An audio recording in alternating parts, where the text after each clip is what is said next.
Okay, to the next topic. Many of the questions I receive are about ERP, exposure and response therapy, okay, which is core to everything I'm teaching and without doubt the most effective way to overcome anxiety and OCD. ERP is exposing yourself to the very things that make you anxious, then cleverly tricking and manipulating your brain and body into reacting in new calmer ways, which subsequently recalibrate your brain, okay, and remove stress from your body. Plus, as you keep doing the things that scare you, they become easier, so your story about them begins to alter.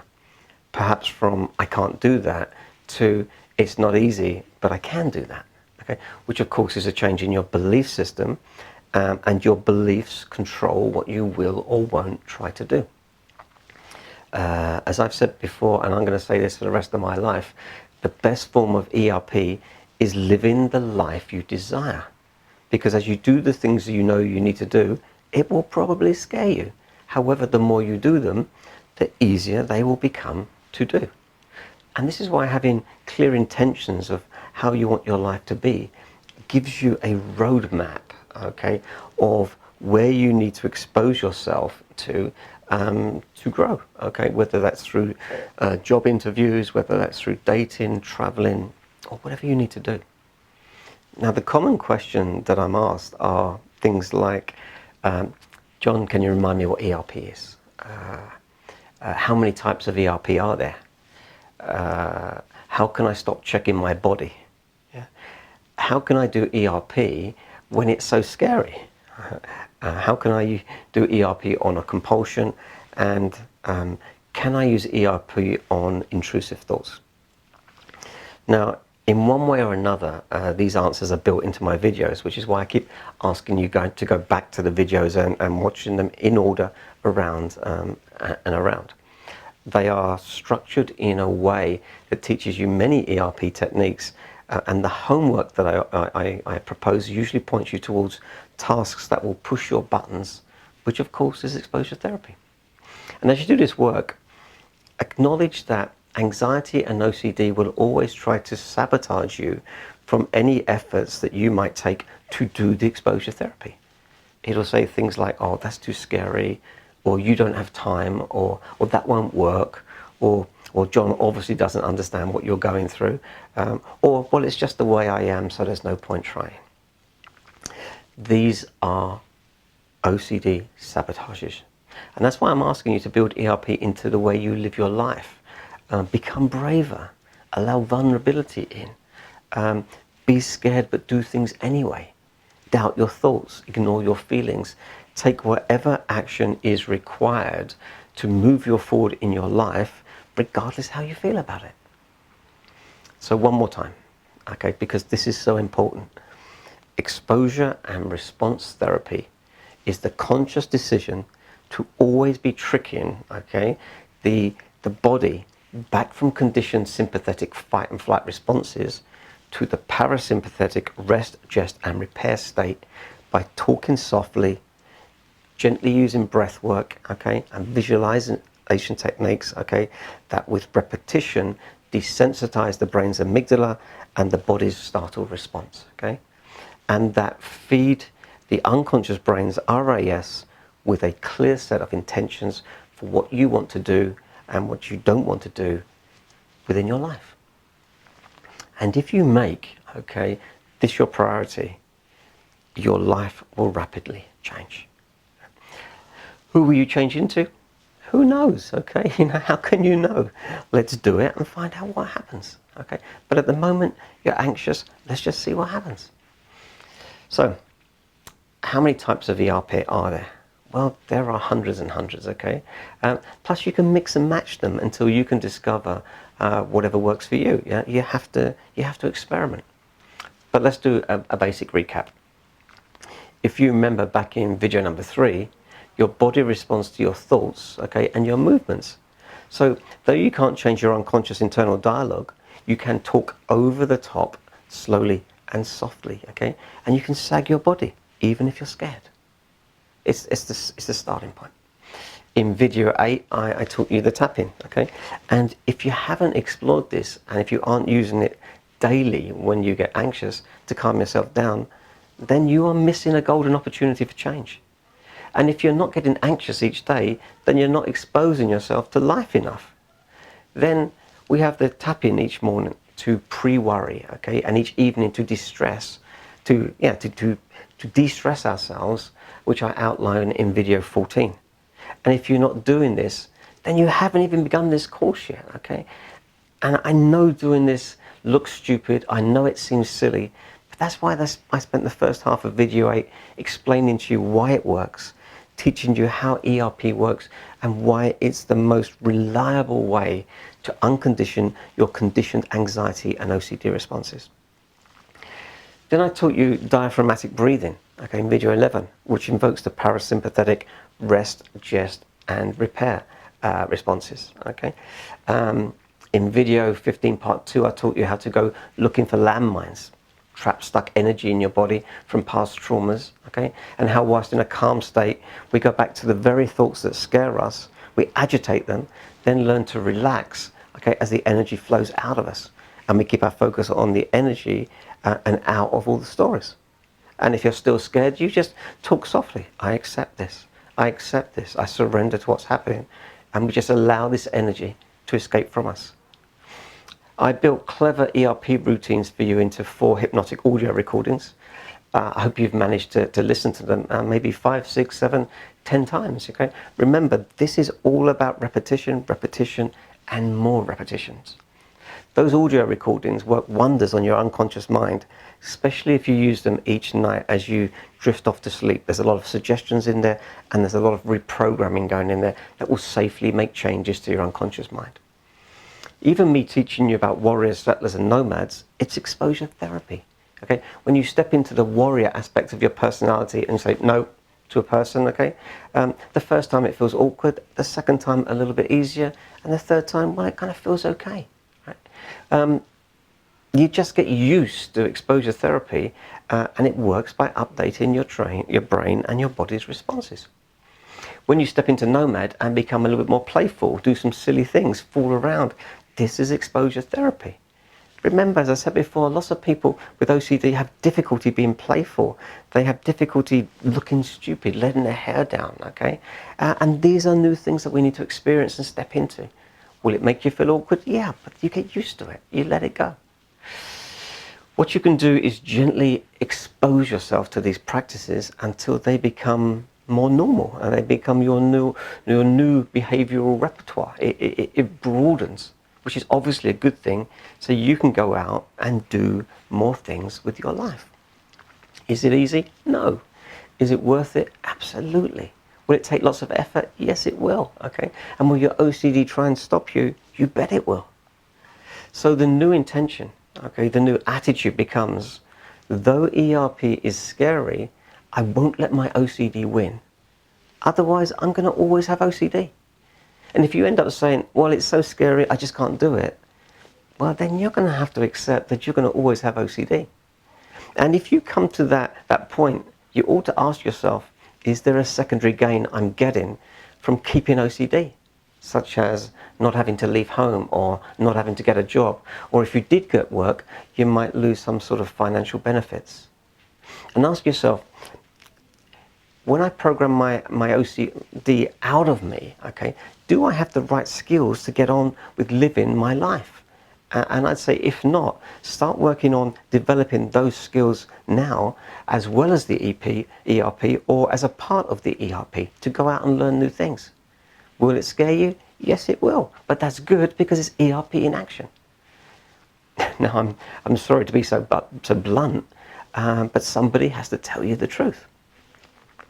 Another form of ERP is deciding what you want from life, defining your intentions, and then programming them into your RAS, okay, the brain's reticular activating system, so it is unconsciously working for you rather than against you, as I explained in video 18.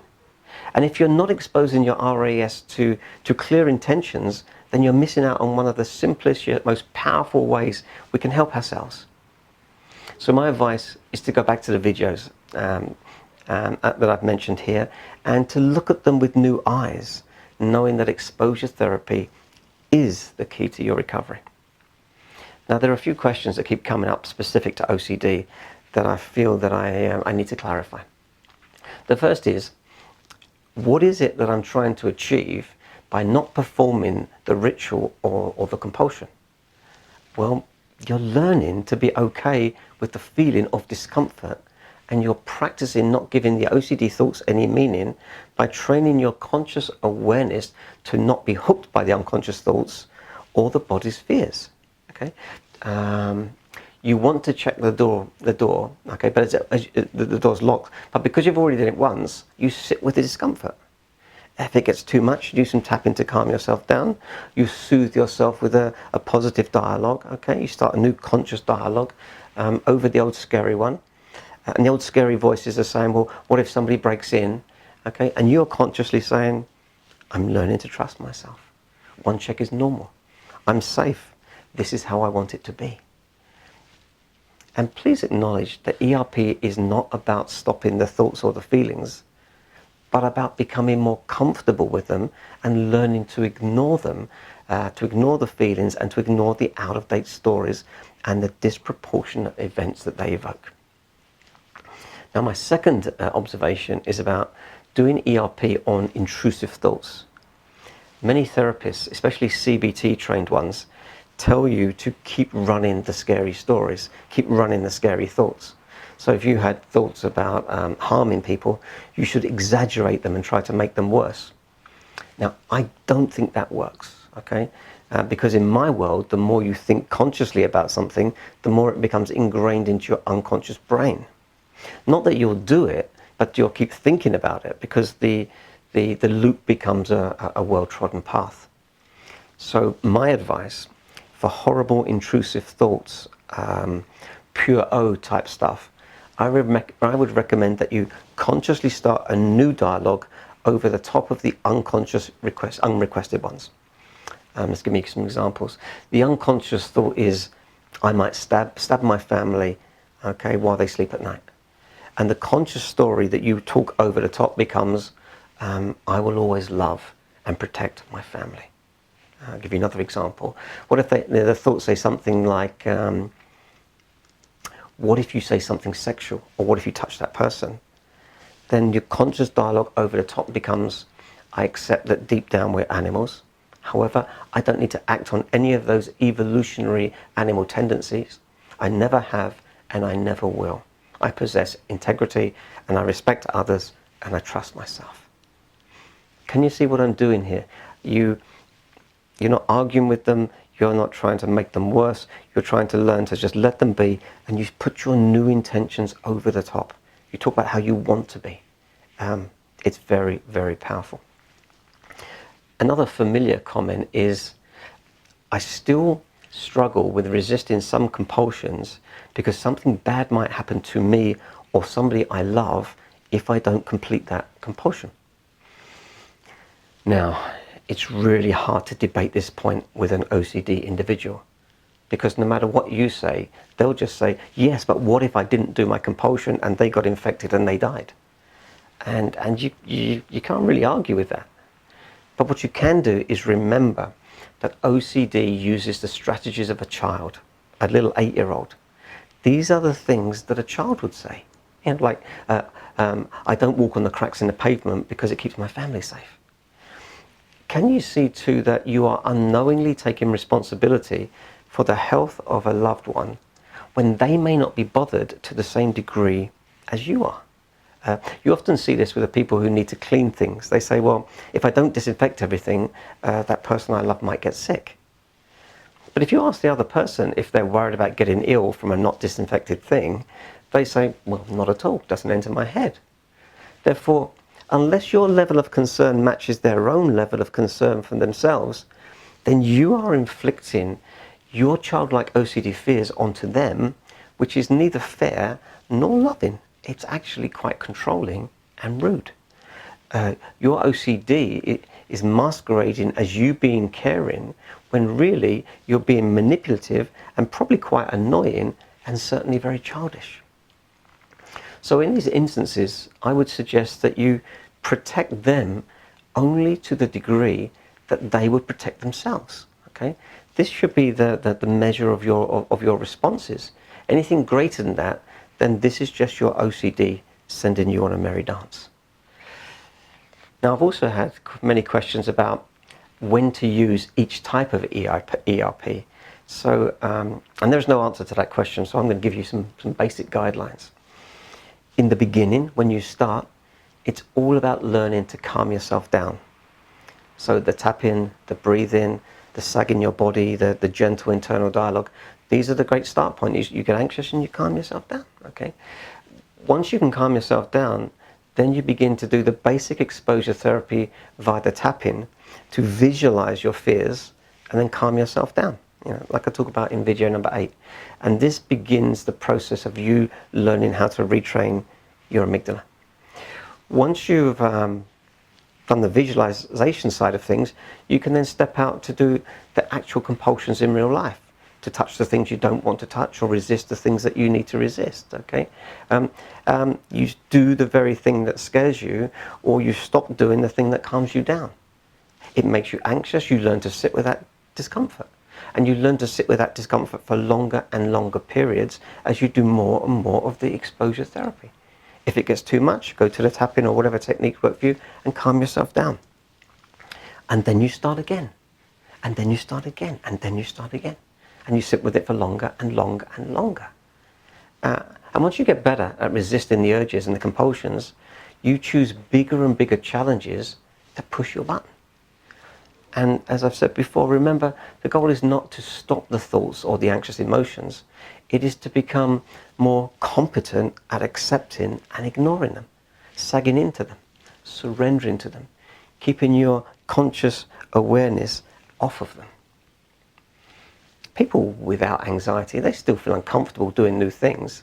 They still have doubtful thoughts too.